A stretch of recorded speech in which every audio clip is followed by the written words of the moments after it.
continue to do so. In fact, our next session will be as well equally enlightening as well as riveting, which is again a fireside chat, which is from regulation to reinvention, transforming India's financial architecture with IFSCA. Before which, quickly, I would like to once again take this opportunity to thank our partners, our account aggregator and AI partner, Finarkin. We have integrity partner, Digi Tatya. We have session partner, FICO, rewarding payments partner, Revolut, and gold partners, MasterCard. With that, let me invite the speakers onto the stage, ladies and gentlemen. Could we have a round of applause as I invite the Chairperson of IFSCA, Shri Kalyanaraman Rajaraman, as well as Senior Vice President Equities for DSP Mutual Fund, Mr. J. Kothari. Once again, ladies and gentlemen, a huge round of applause as they join us on stage to take this conversation forward. Thank you. Thank you for joining us. Yes.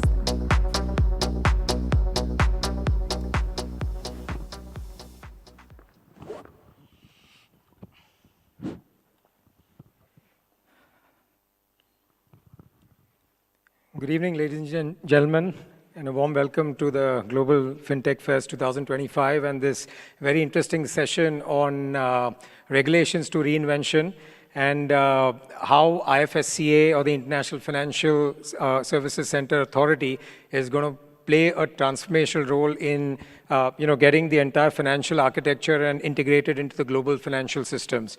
My name is Jay Kothari. I'm going to be the moderator. I'm the Global Head of International Business and Lead Investment Strategist at DSP Asset Managers. And it's an absolute honor for me to welcome Shri K. Rajaraman ji to this very interesting session. A quick introduction about Shri K. Rajaraman ji. He's currently the chairman of the IFSCA.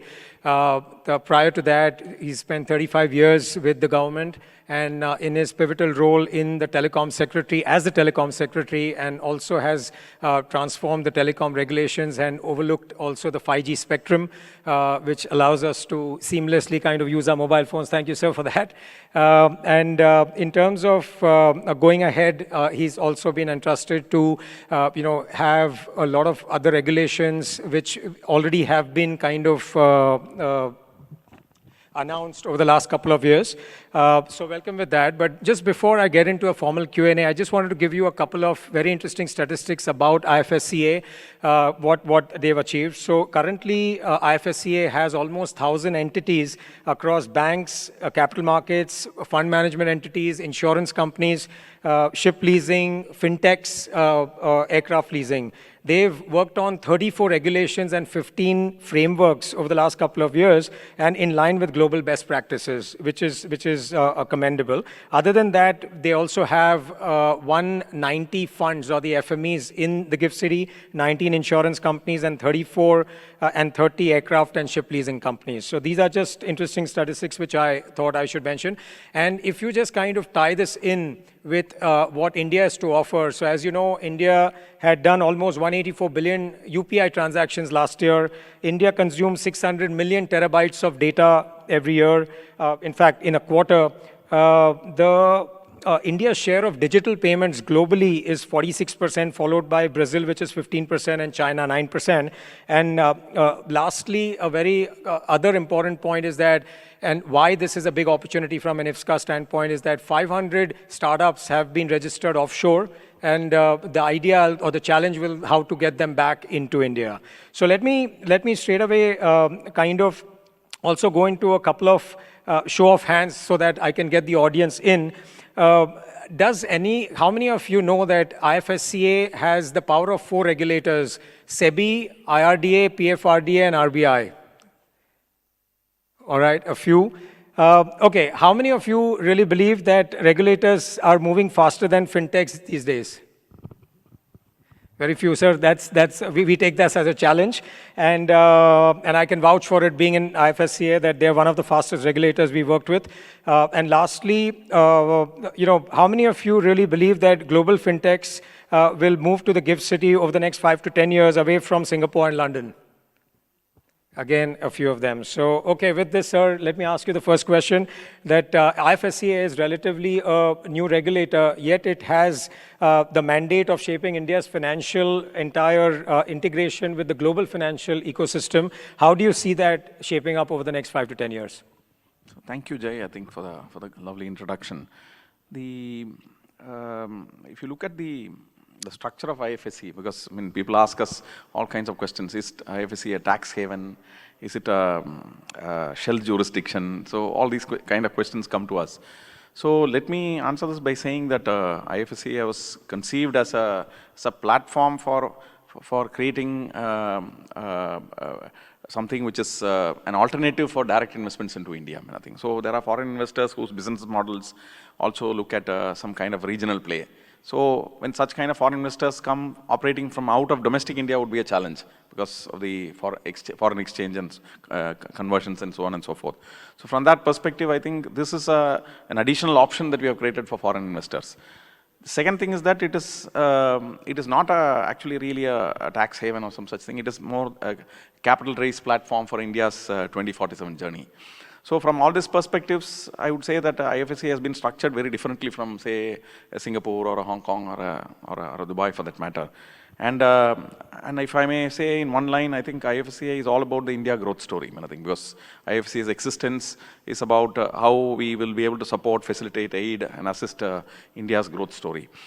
If you look at who benefits or for whom is IFSC structured, this question needs to be answered because people see it differently. So I think to answer your question, if you look at any Indian corporate, I think there is a capital requirement which is basically if you're completely based out of India and your revenues are also rupee, then obviously you're looking at only a rupee capital for your operations. Of course, I think there could be cases where you could also have foreign capital, but then the Indian market is quite strong, and therefore I think people wouldn't want to access the international markets. But if your ambitions are global and then probably you're in an export business and probably you want to expand rapidly and maybe you feel that you have better terms and conditions in terms of foreign capital, then you may also like to look at a foreign capital. Then in such a case, IFSC also offers you that option of raising capital and at your doorstep. So essentially what we have done is to bring the global financial marketplace to the doorstep of the Indian corporates. Traditionally, an Indian corporate which wants to raise, say, $1 billion would go to Singapore or Hong Kong or London. Or to Luxembourg to issue some bonds and so on and so forth. But today, they don't have to do that. All of that can happen in GIFT City with about 35 banks offering all kinds of banking products. Then there is an active bond market which are supported by the two exchanges, NSE-IX and India INX. So we have nearly about $65 billion worth of bonds listed there. Banks, the outstanding credit is about some $65 billion. So therefore, the large amount of credit requirements of the Indian corporate sector, which is in foreign capital, foreign debt, can be easily raised out of GIFT City at a very competitive term. Because today, if a corporate is looking at a debt product, then even a single basis point actually makes a difference in terms of choice of jurisdiction. So from that perspective as well, because of the good tax policy and the overall regulatory regime, the banks are able to offer highly competitive rates. So a lot of Indian corporates today raise money out of GIFT City. If I may tell you the level of significance, let's say last year, the total amount of external commercial borrowings done by India was about $61 billion, an actual amount raised. So out of which about nearly $19 billion came from GIFT City. It's about 35%. In just about all this has happened in the last 2 to 3 years. Wonderful. So we see that increasingly that GIFT City will play a very important and increasing role in the overall capital markets in India. No, those are very interesting statistics and data points. So just as a follow-up, and for many of the institutions of financial services or fintechs who have presence in Singapore and Dubai, if you had to highlight the differentiation or the value proposition which GIFT kind of offers, could you highlight maybe a couple of them for them to consider to shift to GIFT? Yes. So the first and the most important thing is the presence of the business within India.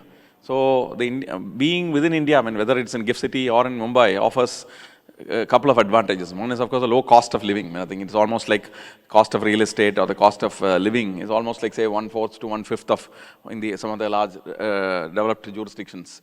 And on top of that, I think the Indian human resources talent is phenomenal. So I think you will never get a substitute for that in any of the jurisdictions, and that too at a very affordable rate. Indian human resources cost, though of course the Indian, I think the pay scales are going up, but still it's about say half or one third of what it would cost in a Singapore or many other places. So therefore, from that perspective, I think there is value for money. Not to speak of the tax exemptions that GIFT City offers, I think. So those are all additional advantages in terms of the 10-year tax holiday, which one would get out of any 15 years. On top of that, many of the financial products which are on offer have special treatment. I think, like say, a bond issued in GIFT City enjoys a lower withholding tax of 9% as against 10% in domestic India, or treaty rates of 15 or 20% when you probably raise a bond in London or some other jurisdiction. So there are no capital gains tax for products which are sold out of GIFT City. So there are many advantages in GIFT City which probably one would not have in other jurisdictions. So these are some advantages, which we have, I think, and also the proximity to the Indian market. Let's say an Indian fund manager wants to launch a fund. I think, of course, I think he can go to a Mauritius or a Singapore. But then what happens is that his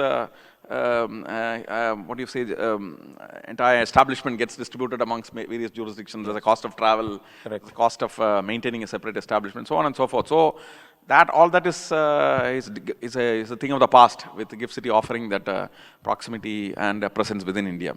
Sure. And just shifting gears, and maybe a lot of founders and fintech firms and financial firms here. So a lot of Indian promoters who have created global companies looking to come back to India through the IPO route, through the GIFT City. Any advice or any pathway which you can share with them? So if you look at the kinds of fintech or technology-based businesses in GIFT City, we believe in GIFT City that technology and finance are two sides of the same coin. So with technology playing an increasing role in the design of financial services and the way in which financial products are rolled out, and the connectivity to customer and so on and so forth, the deployment of technology and the development of technology, where India has got a head start, is something which we, GIFT City, would like to kind of play with. So from that perspective, we have done a few things. Number one, I think we have at least for 4 years, we have a sandbox which allows early stage companies to test their products in the innovation sandbox. And also, once they have cleared that, I think they could also move to a regulatory sandbox where they could probably test its compliance with regulations and so on and so forth. So as a part of this experiment, I think the success stories which I would like to report would be the payment services regulation that we rolled out about 8-9 months back. As a consequence, nearly about 6 fintechs have actually got licenses for cross-border payments, which covers the connectivity between GIFT City and the rest of the world. Let me say that cross-border payment services itself is a very, very important piece of the puzzle that GIFT City has been wanting to crack for a long time, because India has got a very large diaspora sitting out there. There are about 15.8 million Indians who live in various parts of the world. There are about 19.3 million persons of Indian origin who have got abiding interests in India. So not to speak of the foreigners who also are invested in India. So therefore, two things that GIFT City and India in general, and the Honorable Finance Minister also spoke to us in the morning about KYC and a lot of other things. So it's very important for GIFT City to crack this piece on ensuring a very reliable payments bridge between the foreign jurisdictions and GIFT City. So these 6 fintechs, many of them have actually rolled out services. They also are regulated entities in other jurisdictions. They act like a bridge. They have a payment entity sitting out there, and maybe in the UAE, in London, and many other places, and enable an NRI sitting there to actually transfer money effortlessly to GIFT City for investments into India. So I see the fintech piece as a very important thing for solving the payments problem. Then there are other problems also which need to be solved, like for instance the KYC issue, I think. So one of the things that we have decided over the next few months to be cracked is the KYC piece, because the Honorable Finance Minister, who chairs the Financial Stability and Development Council, has directed all the financial sector regulators in India to work on the KYC piece and ensure that we are an effective and multiple ways in which I think the KYC can be done in an effective way. So therefore, we have now launched a few months back, launched a consultation paper on video KYC and assisted video KYC, and we are likely to probably notify that by November. which means that now paper-based applications for opening a deposit account or an investment account in GIFT City would not be required. I think you can all do that over the over digital UI. Similarly, I think we are working with the UIDA and with the Reserve Bank of India to launch the faceless authentication system, because UIDA has already rolled out a faceless authentication system for domestic India. But I think we would want to do the same thing for a person sitting in San Francisco or in Dubai, right. An NRI, to actually to use faceless authentication to onboard himself in an unassisted manner, I think. So if we are able to do that over the next 3 to 4 months, I think a large portion of the NRIs would find it very easy to actually to open accounts, stay invested, and then maybe do all kinds of transactions out of GIFT City. So we expect this KYC problem to be on top of our agenda for the next few months till it is completely done and dusted. Sure. And, since we spoke about the foreign currency, and congratulations once again for today's launch. So how will the foreign currency settlement system, which was launched today, transform the entire payment system in the GIFT IFSCA, if you want to maybe shed some light on that? So before that, I think, before I answer the FCCS, let me also complete a little bit of what you asked earlier. So the fintech piece is not only about payment systems, it is also about capital markets technology in terms of broking, in terms of trading. So a lot of companies have come in now which are actually developing technologies for the financial sector. I mean, they are not themselves financial services entities, but they provide technology for other companies. The big companies like Infosys, Wipro, I mean, TCS, all of them are there, I think. So not to speak of the niche firms which are developing specific tools for the financial sector. So we have now rolled out in the last few months a regulation called the TechFin and Ancillary Services Regulation, which enable a lot of these technology companies to come and set up operations which can serve not only technology companies in IFSC and India, but also the rest of the world. So this is a very tax-efficient way of actually doing international business as well. Coming to the fintech piece about what was launched today morning by the Honorable Finance Minister, one of the things that a global financial center needs to do is to ensure efficiency in the movement of cash. So if I, as an investor, is making a payment to an insurance company, I would want it to be instantly, my policy to be subscribed instantly, instead of waiting for 24 hours or 36 hours, where the transaction goes through a corresponding banking system through New York and so on and so forth. We would want the transaction to be settled instantly. So that requires a real-time gross settlement system. So the Clearing Corporation of India was authorized by us to set up the foreign currency clearing system. So today, what was launched today by the Honorable Finance Minister is a US dollar clearing system, which ensures that the inter-IBU transfers, in the interbank transfers within IFSC to be done in real time, so or near real time. So this ensures that the efficiency of cash movement within GIFT City becomes international grade, enabling the costs of efficiency to be harnessed by companies. Similarly, I think this FCCS system will now also look at clearing other currencies like Euro and British Pound, and a few other currencies which have got some prominence. And also, we will also probably looking at how to do settlement within domestic India as well, the rupee dollar settlements as well, and also settlements between the banks in GIFT City and maybe a bank in New York or in Dubai for that matter.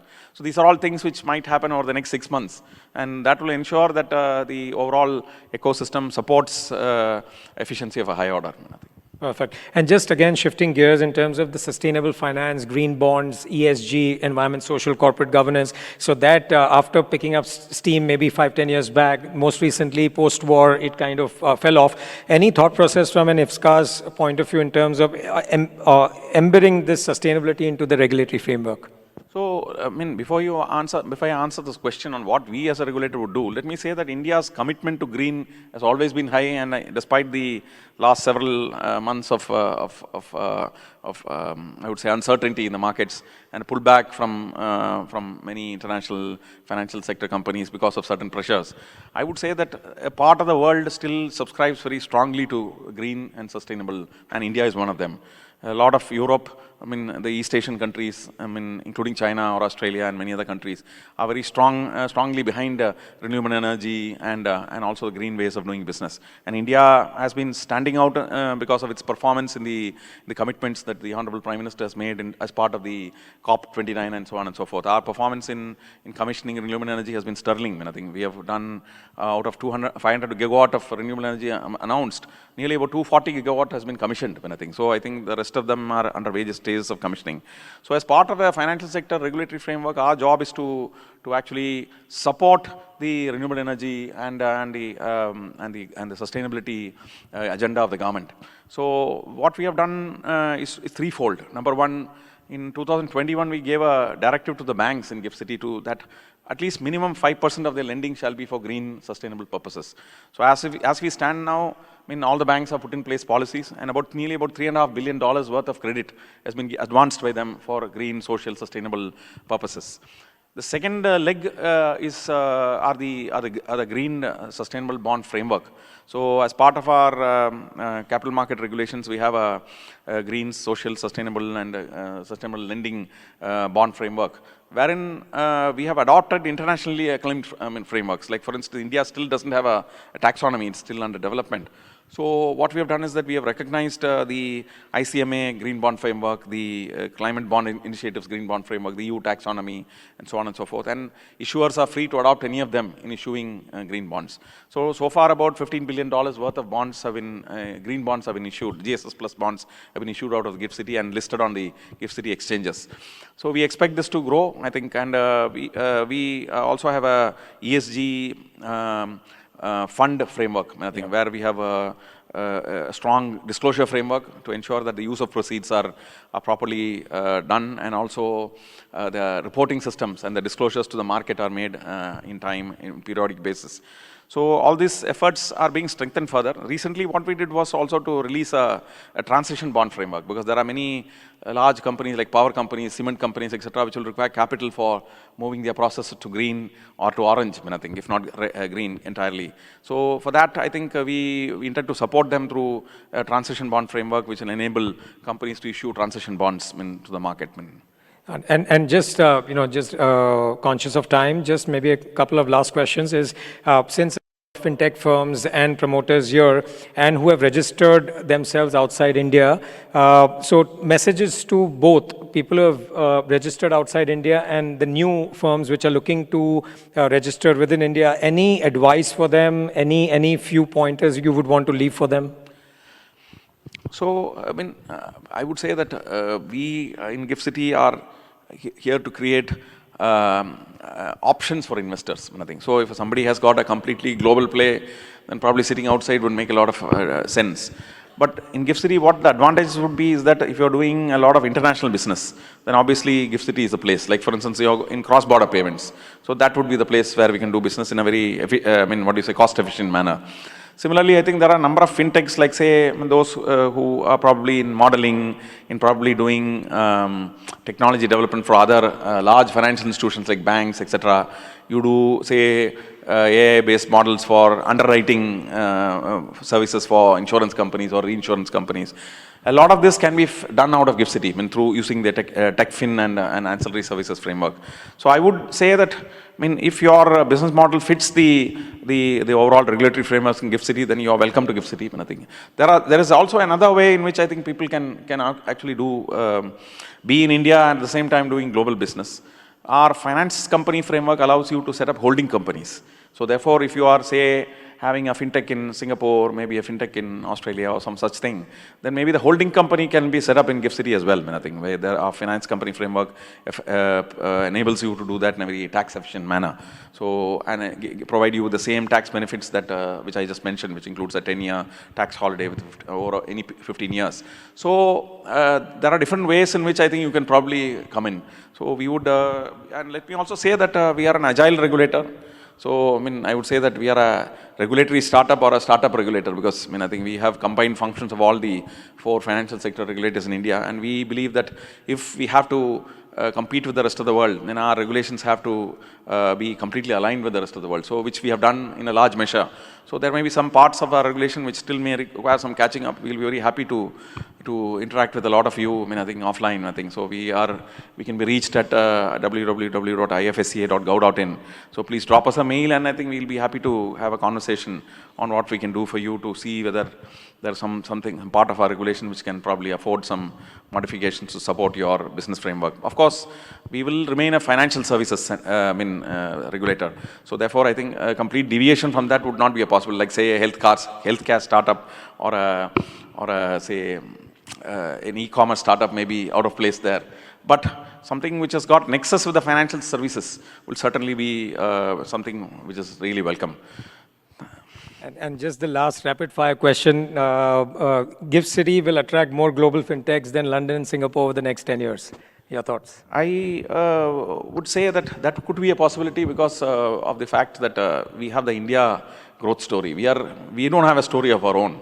Our story is the India growth story. So therefore, India will be a phenomenal growth platform for the next 25 to 50 years as we become a more mature and a more developed economy. So as we grow by, I think the opportunities here will be very, very significant, I think. And one of the few things that, since you mentioned this, let me also close by saying some of the cutting edge things that we are doing, I think. So we also believe that the financial sector has got a very large nexus with commodity trading. Because India is now a manufacturing powerhouse, and I think the government of India has now a lot of plans to actually move into the higher end of manufacturing. So this will require India to play a very important role in commodity trading as well. Like for instance, commodity trading today, say base metals or electronic components or critical minerals or say energy products like hydrogen, ammonia or gas and so on and so forth, are now done out of global jurisdictions like say Singapore or Dubai or Geneva or some such thing, or Zurich. So we believe that India's large economy can actually afford the commodity trading to come back. And GIFT City has got that opportunity. So an expert committee actually has given a report saying that how commodity trading can be made possible in GIFT City. And so we are working on amendments to that. Similarly, I think we are also working on possibility of using tokenization as a means to monetize real world assets, which includes, it could be a trade finance bill or a bank deposit, or it could be a real estate asset or some such thing. So a consultation paper was launched and we have received a lot of comments. I think we are working on a framework for that as well, I think. Though of course, this has got nothing to do with crypto assets or other kinds of assets where the government of India has certain views. So therefore, we will be focusing on, I think something which has got a strong real world underlying, I think. So it could be bullion as well, I think. So maybe we could tokenize gold bullion as well. So these are some of the possibilities that could happen out of GIFT City. If I may say that, what more you could do, I think we want to become a climate finance hub, as you just mentioned. We also are already a very large fund hub, I think, with about 300 funds, alternate investment funds already registered out of GIFT City. So we will be a large capital raise platform of all kinds, I think debt, equity, hybrid, and so on and so forth. Great, sir. Thank you very much. That was very enlightening. And I must say that it reminds me of a famous saying called, "The world steps aside for the man who knows where he's going." In this case, it's IFSCA. So we wish you all the very best. And thank you very much, audience, for attending this. Thank you. Thank you so much, gentlemen. We'll once again request you to come a little forward together for a group photograph, please, just to the center of the stage. And thank you once again. Yet another riveting conversation here, ladies and gentlemen. Thank you. Thank you so much.